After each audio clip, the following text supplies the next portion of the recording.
Setiap hari, tenaga kesehatan berhadapan dengan banyak kisah. Di balik hasil lab, ada wajah yang cemas. Di balik stetoskop, ada hati yang berusaha memahami.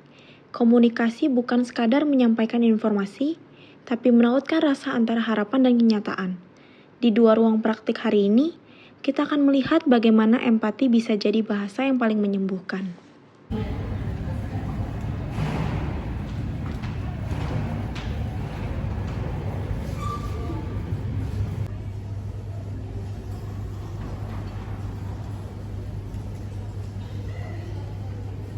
Selamat pagi Ibu Riana, gimana kabarnya hari ini? Apakah ada keluhan baru? Saya ini masih suka mual sih dok, tapi mau gimana juga namanya juga umur.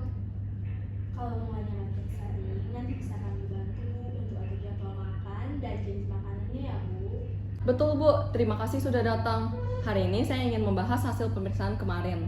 Tapi sebelum itu saya ingin tahu dulu, menurut Ibu sendiri, bagaimana perasaan Ibu selama ini?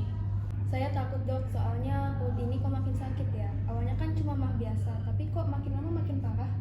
Saya bisa bayangkan rasa khawatir Ibu. Terima kasih sudah cerita ya Bu. Hasil pemeriksaan lanjutan yang kemarin sudah keluar dan saya ingin menyampaikan hasilnya ya. Apakah Ibu ingin dengar penjelasannya langsung atau saya jelaskan dulu secara umum? Langsung aja dok, tapi pelan-pelan ya, soalnya saya agak deg-degan. Baik Bu, dari hasil endoskopi dan biopsi, kami menemukan adanya jaringan yang tidak normal di lambung bagian bawah. Jaringan ini tumbuhnya cepat dan tidak teratur. Dari hasil pemeriksaan laboratorium, kemungkinan besar ini adalah kanker lambung stadium awal. Kanker? Jadi saya kena kanker dok? Iya Bu, tapi mohon jangan langsung khawatir. Ini masih tahap awal sekali. Artinya peluang untuk sembuh masih sangat besar jika kita tangani dari sekarang. Gak apa-apa Bu, menangis itu wajar, tapi kami di sini akan bantu Ibu jalani setiap prosesnya satu langkah demi satu langkah ya Bu. Dok, jadi mama harus dioperasi ya? Belum tentu Desi, kita lihat dulu responsnya terhadap pengobatan awal. Untuk sekarang, saya akan mencanangkan terapi dengan obat penurun asam lambung dan suplemen penambah daya tahan tubuh. Kalau hasilnya baik, operasi bisa ditunda atau bahkan tidak perlu. Kalau soal makanan dok, apa yang boleh dan gak boleh? Nanti kami buatkan menu makanan sederhananya ya Bu ya, seperti makanan lunak, terus rendah lemak, dan hindari makanan yang asam seperti jeruk dan sambal. Nah untuk porsi makanannya itu makanan porsi kecil aja, dan itu sering, itu biar membuat lambung Ibu semakin nyaman. Tapi saya takut dok, saya lihat tetangga saya dulu juga sakit kanker. Dia juga akhirnya meninggal. Apa saya juga bakal kayak gitu? Saya tahu rasa takut itu Bu, tapi setiap orang punya perjalanan yang berbeda. Dulu, banyak pasien yang datang dengan kondisi lebih berat daripada Ibu, dan sekarang mereka sehat. Kuncinya ada di semangat dan dukungan keluarga. Saya, perawat, dan keluarga Ibu akan berjuang bareng-bareng. Kami siap bantu dok, saya juga bakal jagain mama di rumah.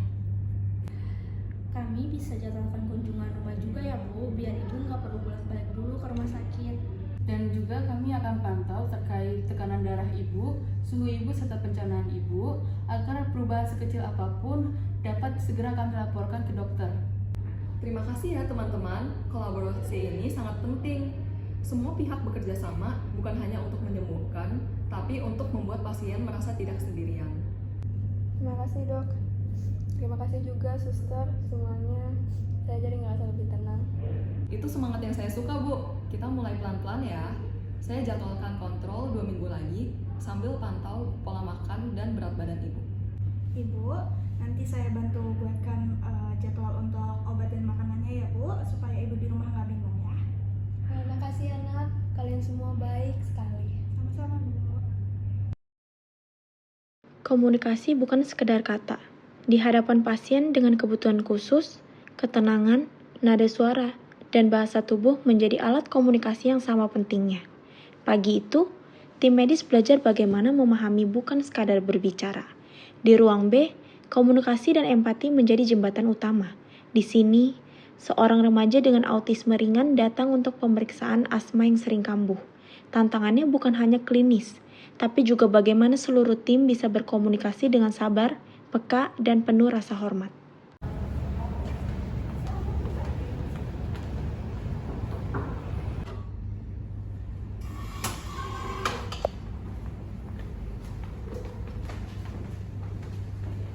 dok. Pagi Pak, apa kabar Pak? Baik dok.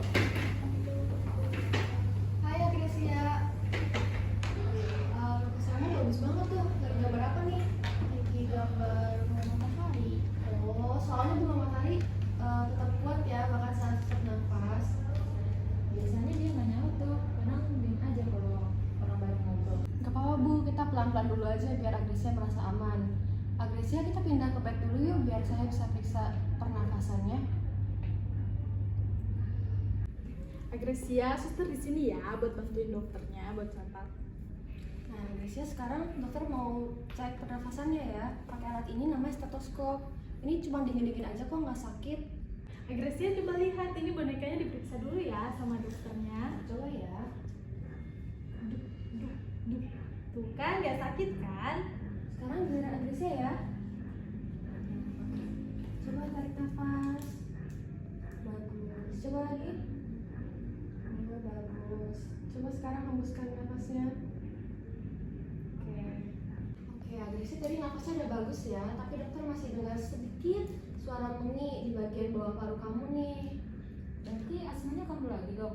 Iya Bu, tapi bukan berarti parah kok Bu. Ini tandanya cuma saluran nafas Agresia sedang sensitif. Mungkin karena ada udara akhir-akhir ini yang kering atau mungkin juga debu. Ibu, Bapak, apakah di rumah pada saat Agresia tidur menggunakan bantal berbulu atau mungkin ada boneka di atas tempat tidurnya? Iya, dia punya banyak boneka. Katanya nggak bisa tidur tanpa itu. Nah, mungkin itu bisa jadi salah satu pencetusnya, tapi tenang aja kok, itu bukan berarti harus dibuang bonekanya. Boneka tetap masih bisa dipakai, tapi wajib dibersihkan 1 minggu minimal 1 kali dan juga dijemur.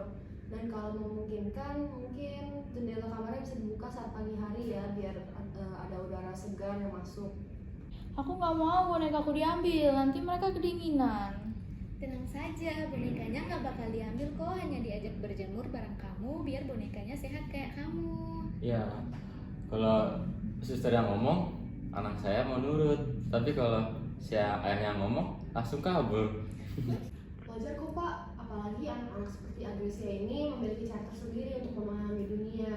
Terkadang juga lebih mudah buat kita berbicara lewat contoh dan nada lembut daripada perintahnya langsung.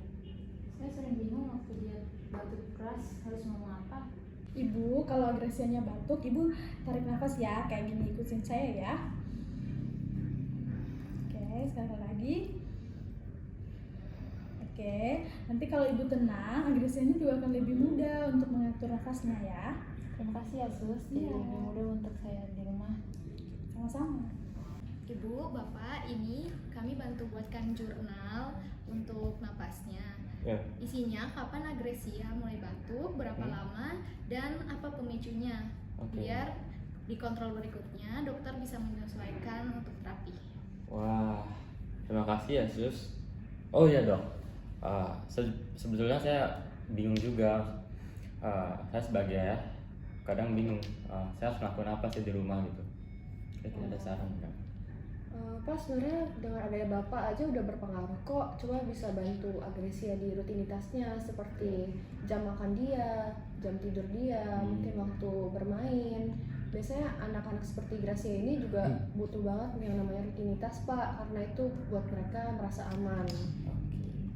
Berarti saya harus lebih banyak meluangkan waktu juga buat anak saya dan juga lebih sabar ya. Ayah, nanti aku gambar Raya lagi senyum ya kayak dokter. Oh iya. Wah, berarti dokter lulus jadi model lukisan dong. Baik Bapak Ibu, kontrol Agresia sudah selesai ya. Saya akan jalankan kontrol selanjutnya untuk Agresia.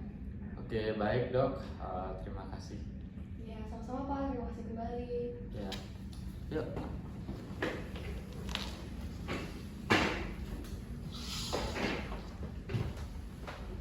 Nah, teman-teman, nanti kita bantu edukasi keluarga ya tentang cara mengatur lingkungan rumah dan juga posisi tidur Agresia.